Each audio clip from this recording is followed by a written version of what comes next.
network consulting company. Got a bunch of letters after my name, wrote a book, and been doing this a while, so a little bit familiar with IP networks. What is geo-IP blocking? Just like it sounds, it's taking big chunks of IPs and blocking them from your network indiscriminately for no reason other than where they come from geographically on your firewall, or it works on routers too. Just some statistics for you. This is a study done by Spam House of the top spamming countries, and I'm not giving you the whole list here, but these are the top 3. No surprise, USA is number 1. We love to be number 1 at everything, and this is no exception. But right behind us is South Korea, China, Taiwan right behind that. So there's a number of countries that this is concentrated in. Adds up to about 21% for just those 2. This is just spam, but it's an example of where bad stuff's coming from. Why do this? First reason is it's easy, it's quick. You don't have to buy any new hardware or software. You can just put some entries in your router. Again, no cost, just typing it in. You might have to spend some labor to type in some of the larger blocks, but it's still not a whole lot of investment. It also enables you to sort of blanket avoid all kinds of attacks, not just spam or viruses or worms. We just drop everything, period. Forget it. We're just not going to accept anything from those areas. It's easily reversible, so if you don't like it or it's not working, it's causing problems on your network, take it out and you're back to where you started. So you don't have to unconfigure the software or take pieces of hardware off your network. Users can still get to the websites in those countries. We're blocking inbound connections. We're not necessarily blocking outbound. You can block outbound. That gives you some additional benefits, but also some additional potential problems. So the option is there for you. Most companies, let's face it, don't need to have these countries accessing their network. Fortune 500 companies, that's not necessarily the case. But there's a lot of other companies out there that don't necessarily want or need to do business with these countries, and there's no reason to accept inbound connections from these locations. And again, even Fortune 500 can use this on a limited basis for certain types of servers, things that internal intranets, things like that, they're not going to be people connecting inbound. You can still open up your website, email server, and so forth. So it's not just for small companies, medium-sized companies. More reasons. Over time, more and more stuff will probably move offshore from the U.S. The U.S. is still just a big part of the internet and still generates most of the traffic, but as time goes on, we'll probably see the problem or the solution or whatever get worse or better.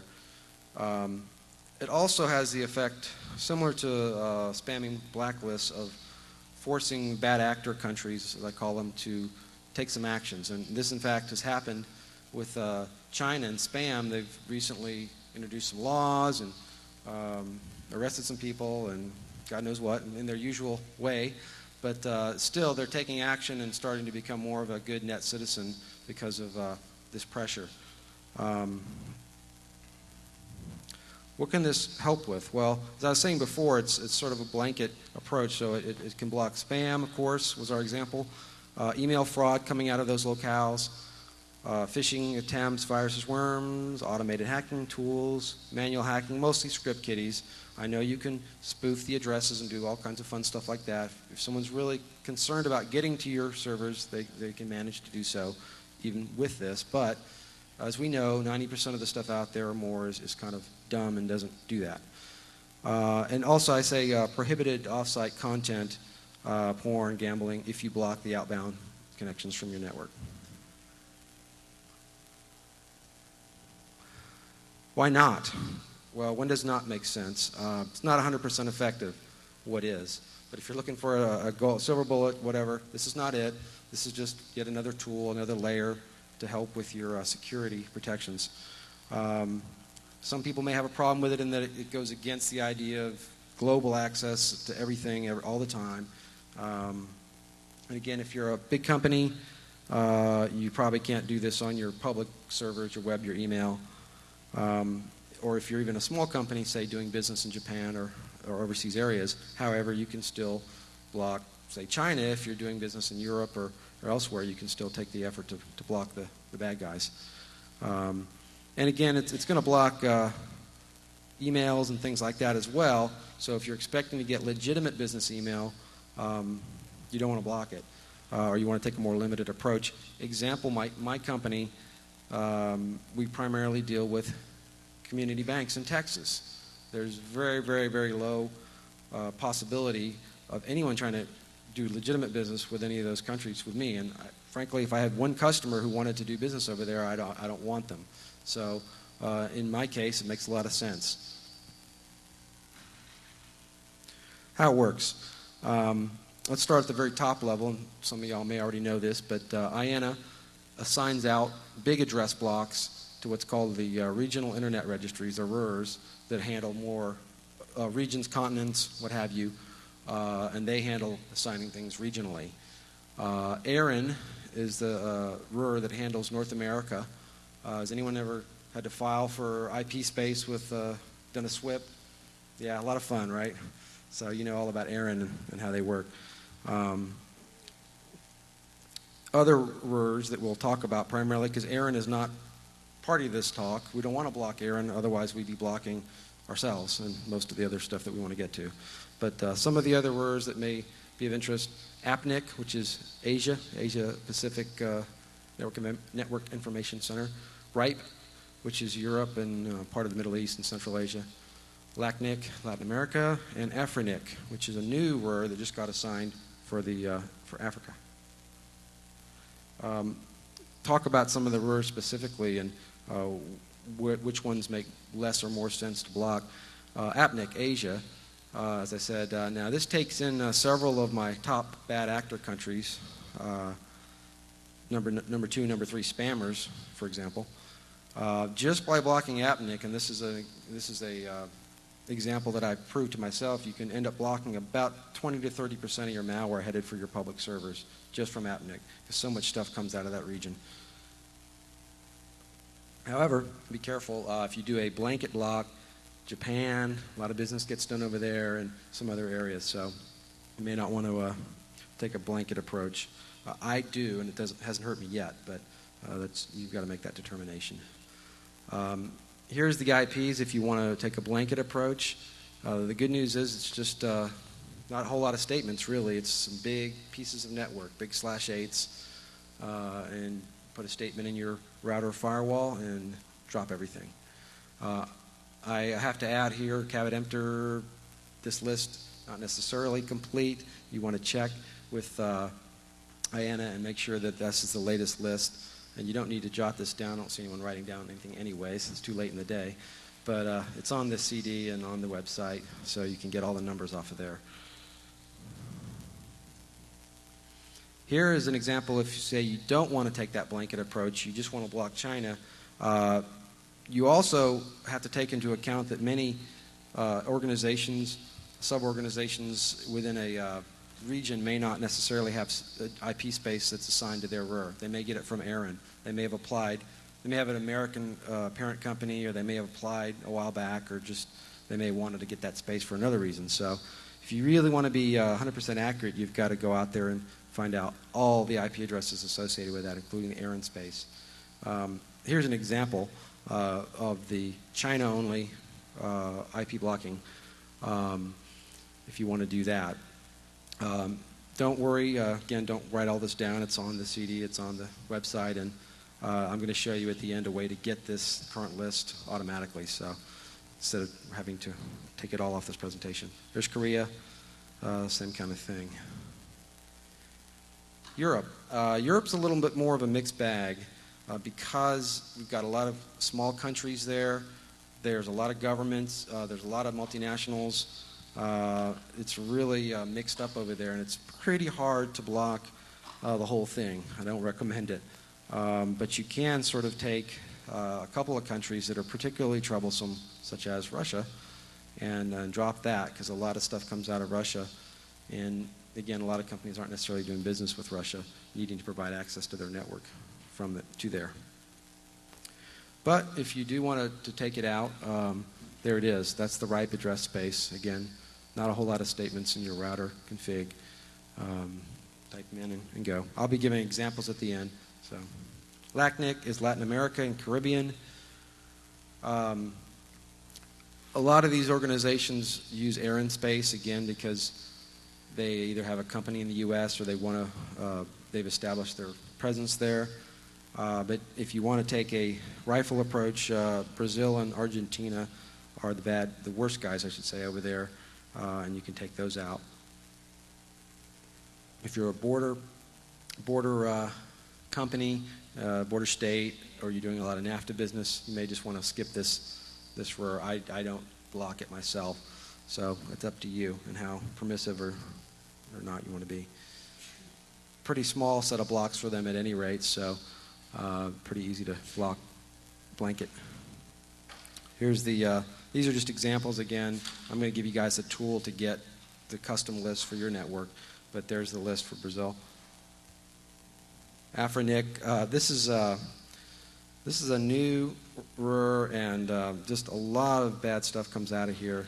Not a lot of legitimate commerce being done, unless you're an energy company or maybe a tobacco company.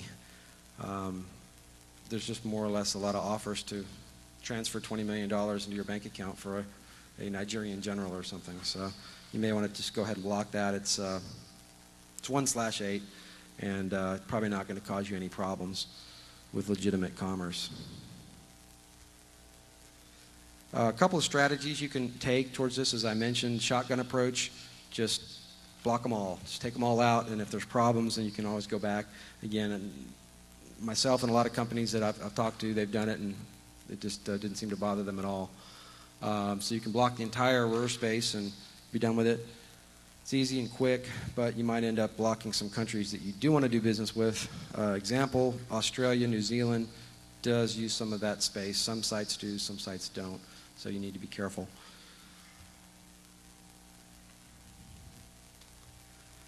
The rifle approach, which is generally what I recommend, is taking country-by-country assignments and saying, I want to take these guys out.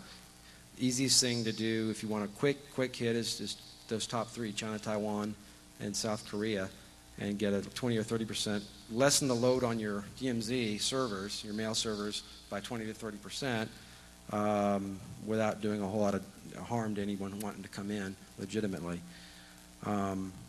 It is time consuming. You do have to kind of keep up with the configs, but there are some ways to automate that, which I'll show you in a moment, to speed up that process. You can also take a little more of a limited approach on a protocol level and say, well, I'm going to block everything but mail, or everything but mail and web. So the mail servers still function and the web servers still function, but if someone's trying to SSH or Telnet, FTP, that stuff gets dropped. You can also block different segments, so you're going to block anything headed for your private LAN, but let's leave the DMZ wide open. But you don't really get any spam benefit here, or public server exploit benefit. You get, zombie stuff and things coming into your network, your LAN, but you're not going to get the server benefit if you do that. You can decide to go the other way and allow everything, but we're only going to block interactive services, Telnet, SSH, things like this, terminal services where someone could get in and possibly do some damage. You can pick certain servers to block. Say you have a VPN server or a database server, and you're just going to block it for that specific host or set of hosts, not all your other servers. You might decide to block the entire RUR, but leave open certain hotel or ISP web space. Sorry, web space. That should be IP space. To allow VPN access. If your company has a deal with Hilton and everyone stays at Hilton, you can find out their IPs and not block that. Some examples, and this is not rocket science. Y'all probably familiar with IP chains. Just a simple deny statement. You do have to enter one of these for every block, every contiguous block. So you can't, at least in IP chains and IP tables, there's no easy way to block them all with one quick statement. This is the IP tables example. Ignore that it says IP chain. Sorry, I edited this morning and was not expecting to have to go on until Sunday, so there may be some typos. But there's the IP tables example. Cisco, if you're into Cisco, there's the Cisco example. SonicWall, and so on, just whatever particular router or firewall that you happen to like. Figure out the syntax and enter the numbers. Here's an example on IP tables. What I was talking about letting web through. So we're using the not operator to deny everything except it's not web. We're going to deny it if it's not web. If it's web, it comes through. And you could add D ports and add additional ports if you want to, webmail, whatever. Automation. What makes all this make sense? Well, there's a site out there, excellent site, ip.ludos.net. And there's actually a couple of sites. I happen to find this one to be the easiest to use, and it's free. And they're not trying to sell you any products. It has a script that will generate country-specific lists, and you can import that straight in using the script I'll give you in a minute. You just pull a text file, and or you can pull their whole file and parse it yourself if you want to do that, if you want to get fancy with your own script. And there's also commercial companies that will actually generate your configs or your files for you for a fee, if you want to do that. I think one of them is called ip2country.com. It's not on there, but that's an example of one of those. Starting to see some, especially in Europe, some ISPs are doing this. Large website search engines. We're starting to see some of the bigger companies actually use this technique. Kind of interesting on their part that they would do that, but they see the value in avoiding all that bad stuff. Here's a quickie script. Again, forgive any syntactical errors since I jammed this out this morning, but this basically will grab your text file you pulled off Ludos site and drop it into IP tables, go line by line, and create the entries. So all you have to do is grab the file and run the script. You can automate that in cron, and it'll get all your IPs updated. That Ludos site updates daily, so they have pretty current information on them. Resources. This is a good list of a blocking list. This also includes not country specific, but other things like big spammers and so forth. So if you don't want to just do geo, you can also block by types of bad things like spam and so forth. And that's the Ludos IP to country database. Got a little extra for you guys since you're having to watch this presentation instead of the one you were expecting. We were going to we proposed to do a full session on hacker-related humor. They did not elect to let us do it, but you guys are going to get it anyway, so I have some extra time. A shortened version. I've got a top 10 list for you. This is the top 10 pickup lines overheard at DEF CON 13 from the home office. Number 10. Want to go war driving out by the point?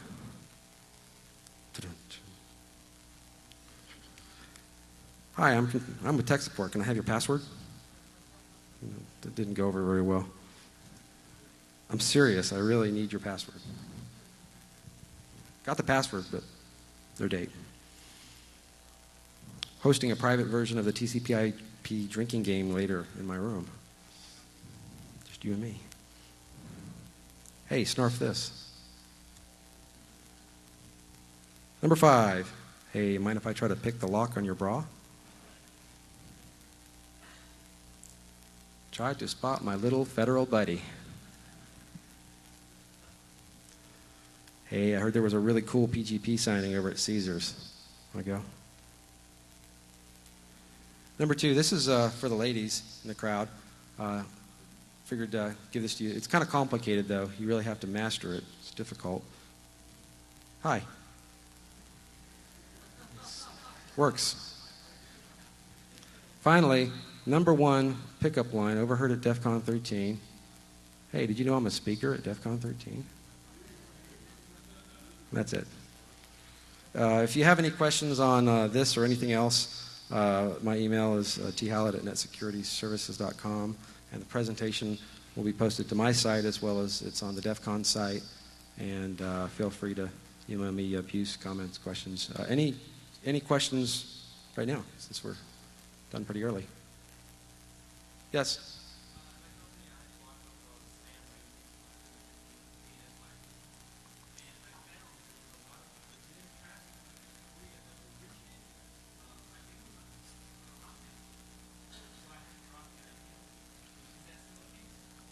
I haven't. You said there's. The question was he was blocking Korea and he found legitimate Hotmail traffic coming from Korea. Yeah, I've not heard of that. I mean, yeah, I've not seen that at all. Some people might say that blocking Hotmail is. A lot of companies block Hotmail anyways, but I block it and I have Hotmail and never had a problem. But it's interesting. I'll have to check that out. Yes.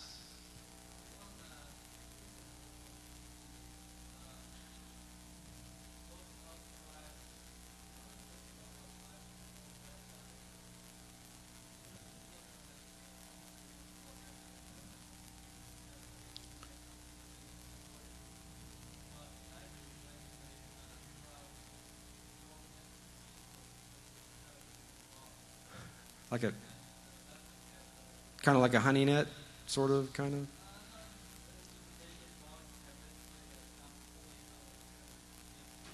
And how do you determine if it's invalid SMTP connections? From those by IP, or?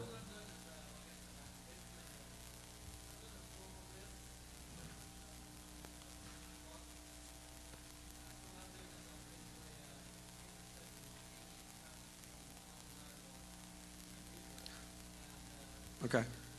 So you've sort of built a white list of IPs, huh? It's interesting.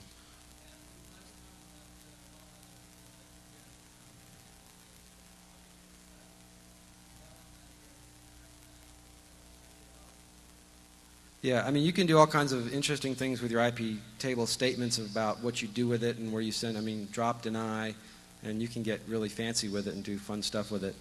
In the simplest form, we just drop it. But and again, the scripts can get a lot fancier in terms of the importing. You could actually go out to the website. We could build a PHP script to type in what countries you want to block. We haven't done that because we don't need it, but someone out there could probably whip it up pretty quickly, I'm sure.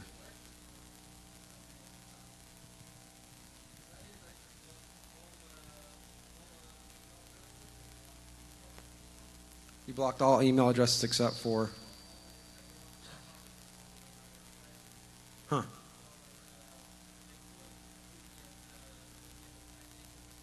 Yeah.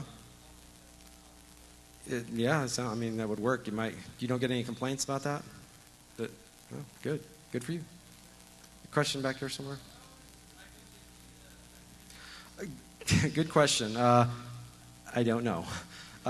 Since it's not really a reality yet, I haven't dealt with that. And again, I don't try to oversell this. This may only work for a year or two, but to me, if it takes me 15 minutes and it works and it does something, it's worth doing.